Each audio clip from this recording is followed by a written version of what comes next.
तो अब तक हमने देखा कि क्वीन एंट कह रही होती है कि अब आइलैंड पर हमारे लिए खाना खत्म हो चुका है, तो अब हमें एक ऐसा बच्चा चाहिए जो कि हमें इस आइलैंड से बाहर ले जाए। जिसके बाद हम देखते हैं कि वो स्पेशल बच्चा अंडे से बाहर आ जाता है और बाहर आते ही वो अपने कलर को चेंज कर लेता है और इसके बाद वो बेहद ही पावरफुल मैजिक पावर को डिप्लॉय करता है। जिसके बाद हम हंटर ब्यूंगो को देखते हैं जो कि पार्क में टहल रहा होता है और वो वहाँ कुछ बच्चों को खेलते हुए देखता है जो कि हंटर खेल रहे थे। और साथ ही हम जिनवू की पुरानी टीम को भी देखते हैं और ये लोग भी जीजू आइलैंड की सिनेट्री टीम को ज्वाइन करने वाले होते हैं। और इसके बाद हम अगले दिन का सीन देखते हैं जहां अब फाइनली जीजू आइलैंड 4th रेड मिशन शुरू हो चुका होता है और नेवी की बहुत सारी शिप्स आइलैंड के करीब आ चुकी होती हैं। और हम ए रैंक हंटर पार्क को देखते हैं जो कि एक शिप पर मौजूद होता है और वो कह रहा होता है कि वो किसी भी हालत में उन एंड्स को यहाँ से आगे नहीं जाने देगा। इसके बाद हम बाकी सभी हंटर्स को भी देखते हैं और वो सभी तैयार हो चुके होते हैं फाइट के लिए। फिर इसके बाद जापान के 10 एस रैंक हंटर्स ने भी अपनी अपनी पोजीशंस ले ली होती हैं और साथ ही कोरिया के 5 हंटर्स भी जो कि अब 6 हो चुके हैं क्योंकि हंटर ब्यूंगो भी इन्हें ज्वाइन कर लेता है। और ये सभी भी तैयार हो चुके होते हैं क्वीन एंट को मारने के लिए। जिसके बाद जापान के सभी हंटर अपनी अपनी मैजिकल पावर्स को रिलीज करते हैं जिस वजह से सभी एंट्स उड़कर उनके पास आ जाती हैं। जैसा कि हम सब जानते हैं कि ये सभी एंट मैजिकल पावर्स की तरफ अट्रैक्ट होती हैं। जिसके बाद हंटर चा अपनी फायर पावर्स से काफी सारे एंट्स को जलाकर राख कर देता है और इसके बाद बाकी के सभी हंटर्स भी नीचे कूद जाते हैं सीधा क्वीन एंट पर अटैक करने के लिए। और इनके प्लान के अकॉर्डिंग ये लोग इंटरफेरेंस वेव्स को भी एक्टिव कर देते हैं जिस वजह से ये एंट एक दूसरे से कम्युनिकेट नहीं कर पाएंगी। और जो कोरिया के हंटर्स होते हैं वो बड़ी ही आसानी से इन सभी एंट्स को काटना पीटना शुरू कर देते हैं। दूसरी तरफ हम जिनवू को देखते हैं जो कि सोच रहा होता है कि मिशन पर सभी टॉप के एस रैंक हंटर्स गए हैं तो उम्मीद है कि वो सभी मिशन को इजीली कंप्लीट कर लेंगे। जिसके बाद हम टनल के अंदर का सीन देखते हैं जहाँ ये सभी हंटर क्वीन एंट को ढूंढ रहे होते हैं और वहाँ उन्हें बहुत सारे एक्स मिलते हैं जो देख वो समझ जाते हैं कि क्वीन एंट यहीं आसपास ही होगी। और तभी उनकी नजर उस बड़े वाले एग पर पड़ती है जो देख उन्हें यकीन नहीं आ रहा होता कि ये एग बाकी सभी से बड़ा कैसे है। और दूसरी तरफ हम जापान के हंटर्स को भी देखते हैं जो कि काफी सारे एंट्स को मारने के बाद कुछ बातें कर रहे होते हैं और तभी अचानक से कोई इस लड़की की गर्दन को उड़ा ले जाता है और ये सब कुछ इतनी स्पीड से होता है कि किसी को पता तक नहीं चलता कि ये सब कब हुआ। और ये नजारा देखकर इन दोनों हंटर्स की तो काफी ज्यादा हालत खराब हो जाती है। और इसके बाद हम देखते हैं कि जो हंटर केंजो होता है वो बिल्कुल ही बौखला जाता है और उसे कुछ समझ ही नहीं आ रहा होता कि आखिर वो क्या करे। जिसके बाद वो बस हवा में ही पंच मारने लगता है लेकिन भाई ये भी उससे नहीं बच पाता और वो इसका भी सर काट देता है। और इसके साथ ही जो दूसरा बंदा होता है वो अपनी स्वॉर्ड निकालकर इस पर अटैक करने की कोशिश करता है लेकिन उसका भी यही हाल होता है जो कि बाकी दो का हुआ था। और कुछ ही सेकंड्स के अंदर अंदर 3 एस रैंक हंटर मारे जाते हैं।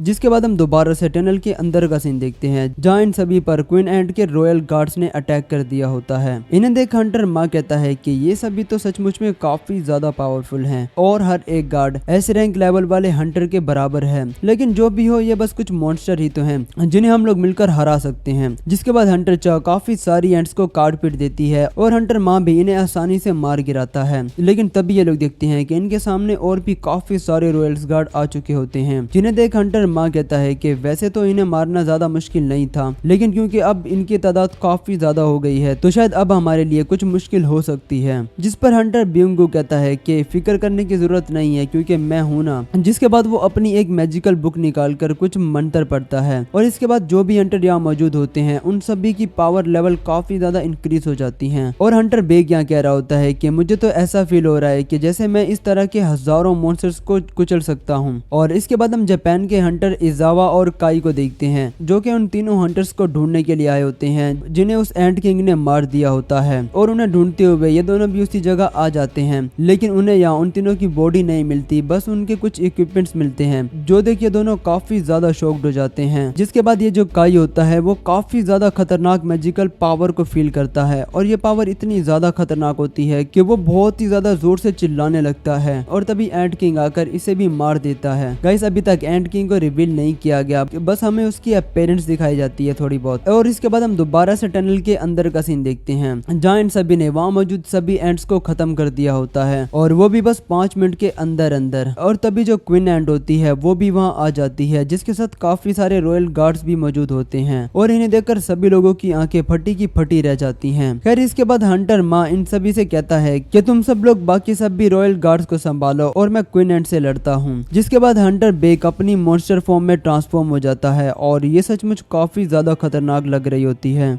जिसके बाद वो सभी एंट्स को कुछ चलना शुरू कर देता है और हंटर चोई भी अपनी फायर पावर से काफी सारी एंट्स को जलाकर राख कर देता है और साथ ही हंटर लिम भी अपने मैजिकल एरो से इन पर अटैक कर देता है।